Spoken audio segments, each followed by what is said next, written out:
Central council for research in Ayurvedic sciences में आपकी recruitment आ गई है।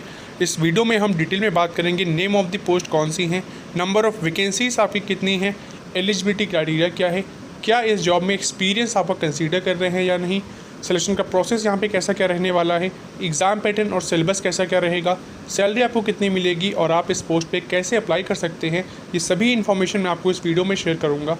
अगर आप हमारे चैनल रैंकिंग पीडिया एजुकेशन पे नए हैं तो चैनल को अभी सब्सक्राइब कर लें। तो central council for research in Ayurvedic sciences में आपकी रिक्रूटमेंट आई है ग्रुप ए, ग्रुप बी और ग्रुप सी की पोस्ट पे।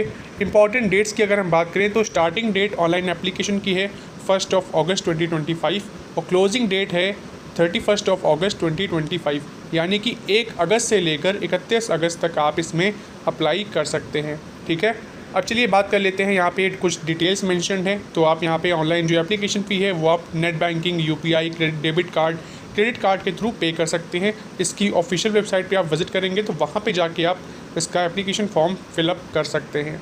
ठीक है, अब चलिए यहाँ पे आप देख सकते हैं name of the post, scale of पे, सभी चीज़ें यहाँ पे मेंशन्ड है। तो पहले हम बात करेंगे ग्रुप ए पोस्ट के बारे में। इसमें अगर आप देखेंगे तो रिसर्च ऑफिसर पैथोलॉजी में आपकी ये पोस्ट है। ठीक है, यहाँ पे पे मैट्रिक्स लेवल यहाँ पे मेंशन्ड है। पे बैंड 3 रुपीज़ 15,600 रुपीज़ से लेकर 39,100 रुपीज़ तक रहेगा। प्लस आपका यहाँ पे ग्रॉस पे है यहाँ पे 5,400, प्लस आपका एनपीए भी आपको इसमें मिलेगा। नंबर ऑफ़ वैकेंसीज इसमें है सिर्फ आपकी 1 और मैक्सिमम एज यहाँ पे है 40 ईयर से ज़्यादा आपकी एज यहाँ पे नहीं होनी चाहिए।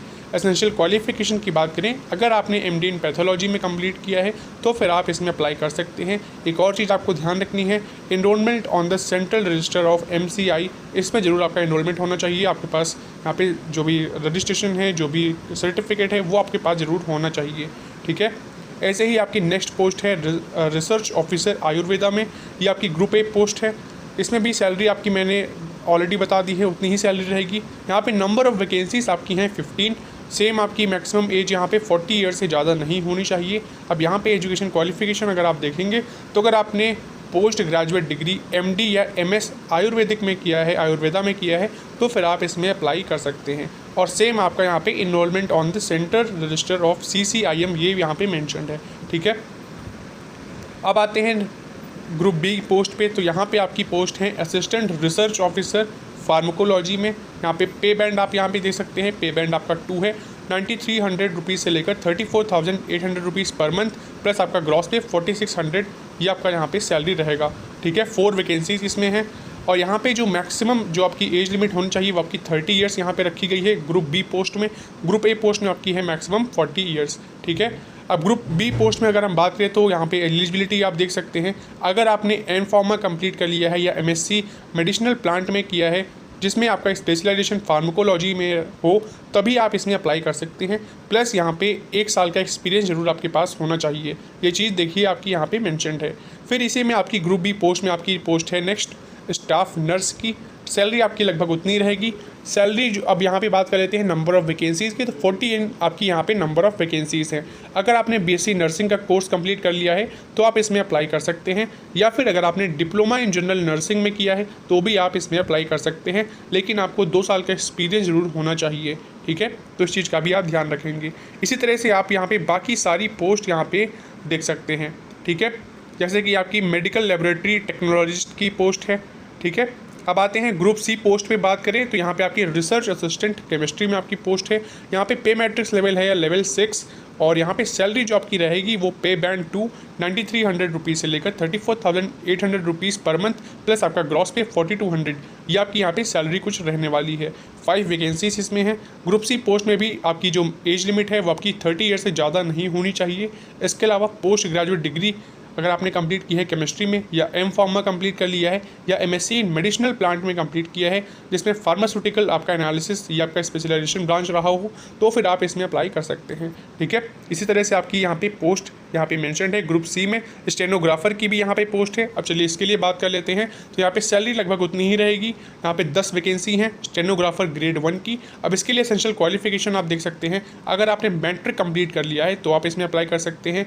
प्लस आपको यहाँ पे देखिए स्किल्स क्या क्या है। यहाँ पे 120 वर्ड्स पर मिनट आपकी शॉर्ट हैंड यहाँ पे राइटिंग एबिलिटी हो, प्लस आपकी यहाँ पे 40 वर्ड्स पर मिनट आपकी यहाँ पे टाइप राइटिंग का हो, प्लस 3 साल का एक्सपीरियंस अगर आपके पास है, आपने कहीं पे गवर्नमेंट या पब्लिक सेक्टर में आपने कहीं वर्क किया है एज अ स्टेनोग्राफर, तो आप इसमें अप्लाई कर सकते हैं। ठीक है, इसी तरह से आपकी यहाँ पे स्टैटिस्टिकल असिस्टेंट ग्रुप सी की पोस्ट है। इसमें भी आपकी अगर आपने मास्टर्स डिग्री कंप्लीट की है स्टैटिस्टिक्स में या मैथमेटिक्स सब्जेक्ट में विद स्टैटिस्टिक्स, तो फिर आप इसमें अप्लाई कर सकते हैं। आपकी 2 वैकेंसीज़ हैं। इसी तरह से आपकी अपर डिवीज़न क्लर्क और स्टेनोग्राफर ग्रेड सेकेंड, ये सभी आपकी पोस्ट है। लोअर डिवीज़न क्लर्क की आपकी पोस्ट है। अब लोअर डिवीज़न क्लर्क के लिए अगर आपने 12th कंप्लीट कर लिया है तो आप इसमें अप्लाई कर सकते हैं, लेकिन स्किल टेस्ट जरूर आप ध्यान रखिएगा। स्किल टेस्ट यहाँ पे इंग्लिश टाइपिंग का है 35 वर्ड्स पर मिनट, तो वहीं हिंदी टाइपिंग का है 30 वर्ड्स पर मिनट। ठीक है, टाइम अलाउड यहाँ पे है 10 मिनट्स का। इसी तरह से फार्मासिस्ट की यहाँ पे पोस्ट है। अगर आपने डिप्लोमा इन फार्मेसी में कंप्लीट किया है या डी फार्मा आयुर्वेदिक में किया है तो आप इसमें अप्लाई कर सकते हैं। ठीक है, ये सभी चीज़ें आप पढ़ लेना। इस पीडीएफ की लिंक ये पीडीएफ मैं अपने टेलीग्राम ग्रुप पे शेयर कर दूंगा। टेलीग्राम ग्रुप है हमारा गवर्नमेंट जॉब अपडेट्स ग्रुप। आपको उसकी लिंक हमारे चैनल के अबाउट सेक्शन में मिल जाएगी, तो उसको जरूर ज्वाइन कर लें। जो भी लेटेस्ट जॉब अपडेट्स आती हैं मैं उसकी पीडीएफ वहाँ पे शेयर कर देता हूँ, तो उस पीडीएफ को पढ़ लें, तब आप किसी जॉब में अप्लाई किया करें। ठीक है, अब बात कर लेते हैं यहाँ पे एलिजिबिलिटी क्राइटेरिया, एजुकेशन क्वालिफिकेशन हमने देख लिया है। अब चलिए बात कर लेते हैं इसके एग्जाम पैटर्न कैसा क्या रहेगा और सिलेक्शन का प्रोसेस यहाँ पे कैसा क्या रहने वाला है।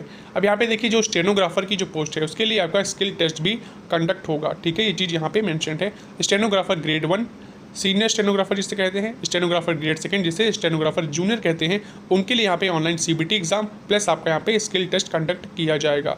ठीक है, ये डिटेल्स यहाँ पे मेंशनड है। ठीक है, लैंग्वेज ऑफ स्किल टेस्ट आप यहाँ पे देख सकते हैं कितना ड्यूरेशन का रहेगा, वो चीज़ भी यहाँ पे मेंशनड है। स्किल टेस्ट आपका क्वालिफाइंग टेस्ट है, इस चीज़ का भी आपको ध्यान रखना है। और चलिए इसमें आगे बात करते हैं और इसमें क्या अपडेट है। अब सिलेक्शन प्रोसीजर आप यहाँ पे देख सकते हैं। तो जो अपर डिवीज़न क्लर्क की जो पोस्ट थी उसमें आपका जो है online computer based test CBT test आपका लिया जाएगा, इसमें मल्टीपल चॉइस क्वेश्चन आपके आएंगे। ठीक है, इसके बिहाफ पे आपका सिलेक्शन होने वाला है अपर डिवीज़न क्लर्क की पोस्ट पे। तो वहीं लोअर डिवीज़न क्लर्क की जो पोस्ट है उसमें भी आपका ऑनलाइन CBT टेस्ट होगा, लेकिन उसके साथ ही साथ आपका यहाँ पे टाइपिंग टेस्ट भी होगा। ठीक है, इसी तरह से यहाँ पे देखिए लिखा है कि स्किल टाइपिंग टेस्ट जो आपका है लोअर डिवीज़न क्लर्क का कैसे क्या होगा, कितना क्या यहाँ पे स्किल्स आपका स्किल सेट चाहिए। तो यहाँ पे आप देख सकते हैं 35 वर्ड्स पर मिनट इंग्लिश का, तो वही 30 वर्ड्स पर मिनट है आपका हिंदी का। ठीक है, इस चीज़ का आपको ध्यान रखना है। और क्वालिफाइंग इन नेचर आपका है ये। ट्रांसलेशन स्किल टेस्ट आपका जो ट्रांसलेटर की जो पोस्ट है हिंदी असिस्टेंट की, इसमें आपका यहाँ पे ट्रांसलेशन स्किल टेस्ट होगा। ठीक है, इसमें आपके 3 पार्ट हैं। पहला पार्ट और दूसरा पार्ट जो आपका है ये आपका ऑनलाइन CBT से जुड़ा है। तो वही जो थर्ड पार्ट है उसमें आपका कन्वेंशनल डिस्क्रिप्टिव एग्जामिनेशन आपकी होगी। ठीक है, बाकी जो रिलैक्सेशन है वो सभी चीज़ें भी यहाँ पे आप पढ़ सकते हैं। जैसे कि अगर आप SC ST PWBD EWS या एक्स सर्विसमैन कैटेगरी से आते हैं तो आपको यहाँ पे कुछ रिलैक्सेशन भी प्रोवाइड की जाएगी। SC ST category EWS other backward classes, अगर कहीं आपने गवर्नमेंट सेक्टर में वर्क किया है तो भी आपको यहाँ पे रिलैक्सेशन प्रोवाइड की जाएगी एज में। वहीं मैक्सिमम एज लिमिट में रिलैक्सेशन जो SC ST कैटेगरी कैंडिडेट्स हैं उनको 5 ईयर्स की मिलेगी, यानी SC ST कैटेगरी का जो बच्चा है वो मैक्सिमम 45 ईयर्स तक की एज का है, अगर वो है तो भी आप वो इसमें अप्लाई कर सकता है। ऐसे ही OBC non creamy layers candidates को अपर एज लिमिट में छूट मिली है 3 ईयर्स की।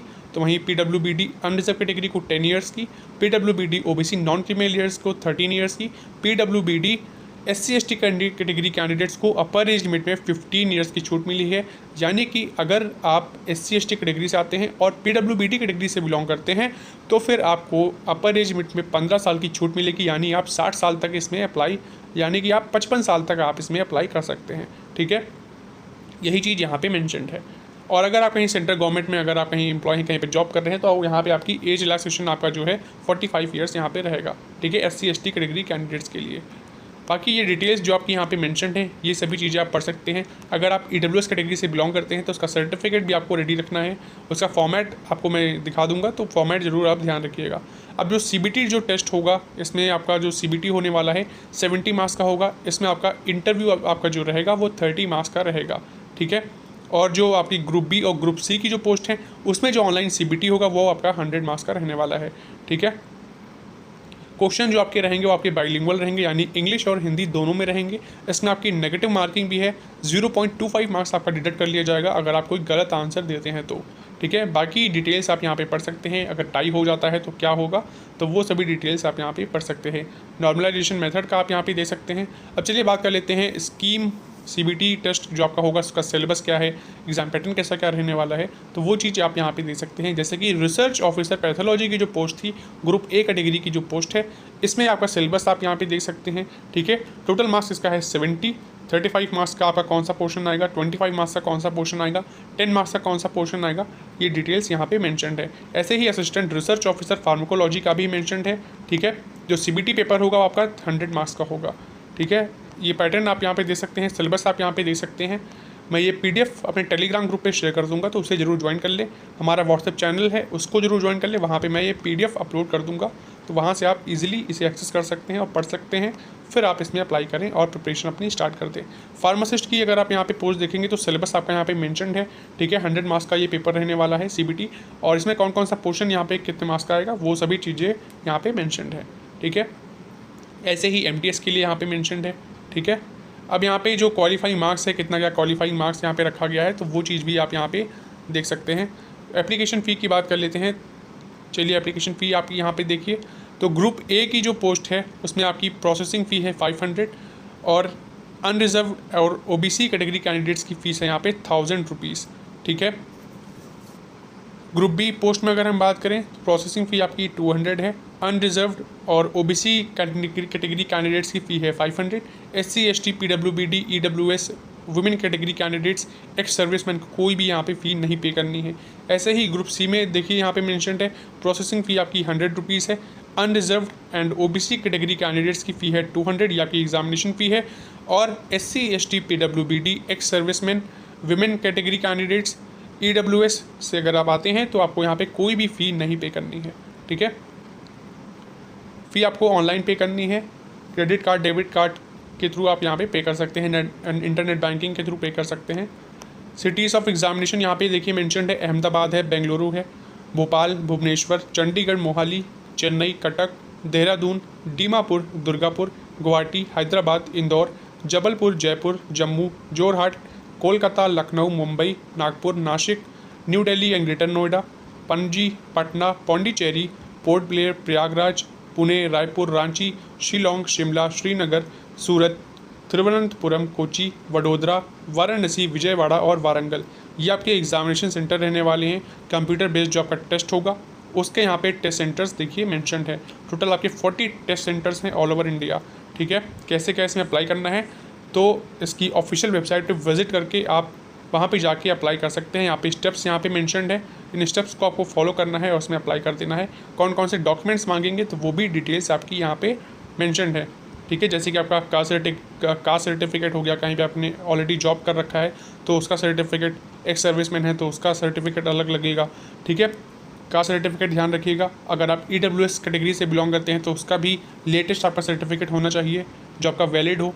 ठीक है, तो वो सभी चीज़ें आपको ध्यान रखनी है। तो इंपॉर्टेंट डिटेल्स मैंने आपको शेयर कर दी है। इस वीडियो को जल्द से जल्द अपने दोस्तों में शेयर कर दें और उनको बता दें कि एक अच्छी जॉब आ गई है, इसमें ज़रूर अप्लाई करें, सैलरी भी अच्छी है। मिलते हैं एक और नई रिक्रूटमेंट वीडियो में। धन्यवाद।